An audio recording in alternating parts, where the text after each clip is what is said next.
welcome to another episode of Cooking with a Professor. Today I'm going to be making maple sugar candy. This starts with maple syrup. I could not find proper molds for it, so I'm going to use these, but these will still make a nice little shaped candy. And what the process involves is heating the maple syrup until it is an oversaturated sugar solution, then pouring it in the molds, letting it cool down, and it hardens into candy. I will get this started, and I'll talk more about the process and how it works.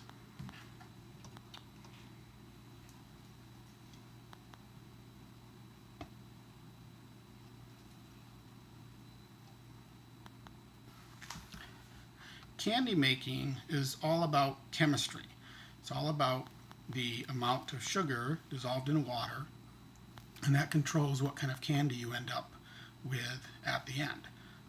With water and sugar dissolved in it, then heating it to a certain temperature and letting it cool, you can make candy that ranges from caramels, which are soft and chewy, up to hard candy like a lollipop, which is quite hard.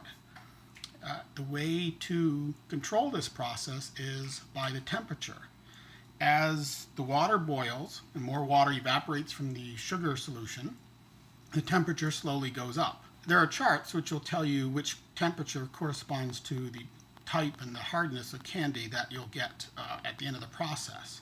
I am going to be heating the maple syrup to 110 degrees centigrade or 235 to 240 Fahrenheit. In order to measure the temperature, you need to have what's called a candy thermometer, which is this right here. It clips onto the side of the pan, goes down into the liquid that you're heating up. You want to make sure it doesn't touch the pan itself, the bottom of the pan, because you want to measure the temperature of the sugar water, the liquid, not the temperature of the pan.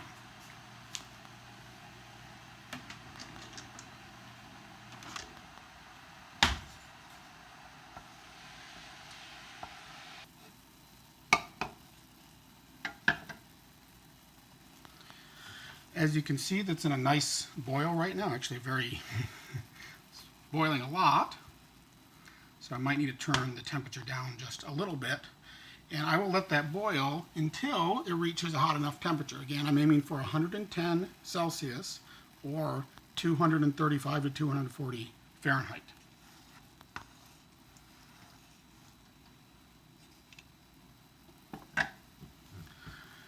Now, for those of you who might not know this, maple syrup has already gone through a very similar process to what I'm doing right now.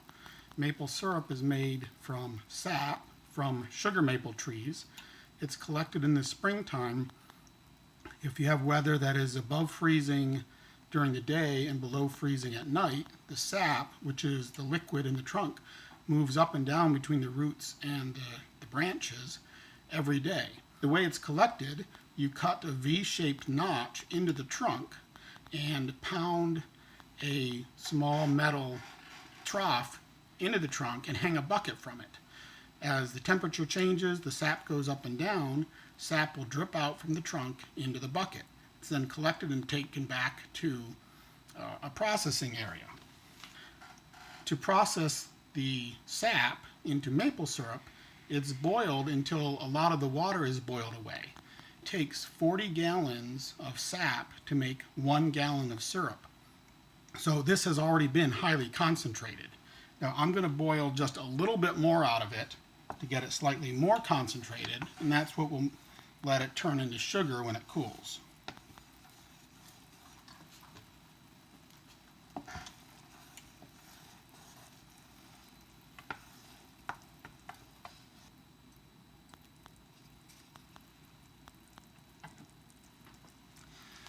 Okay, that has reached the temperature I was aiming for, which is just about 110 degrees Celsius. So I'm going to turn the burner off. The next step is to let it cool.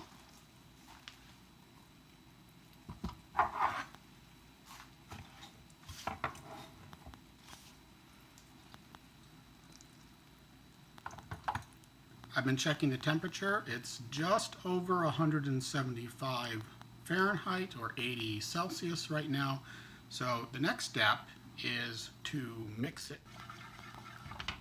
I'll show you before I start the color, because the color and texture, you can see it's pretty thick. The color and texture will change as I beat it.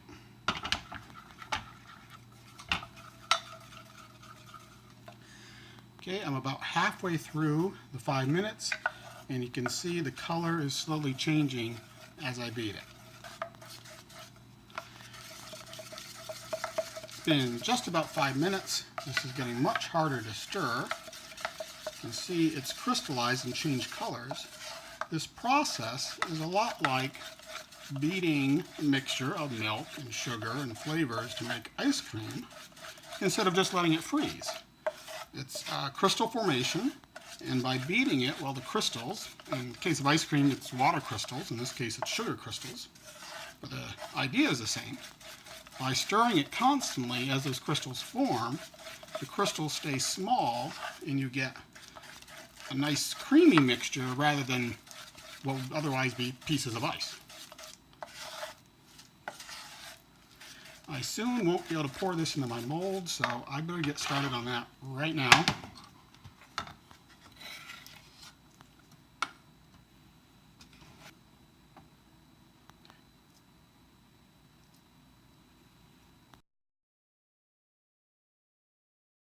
Hello again.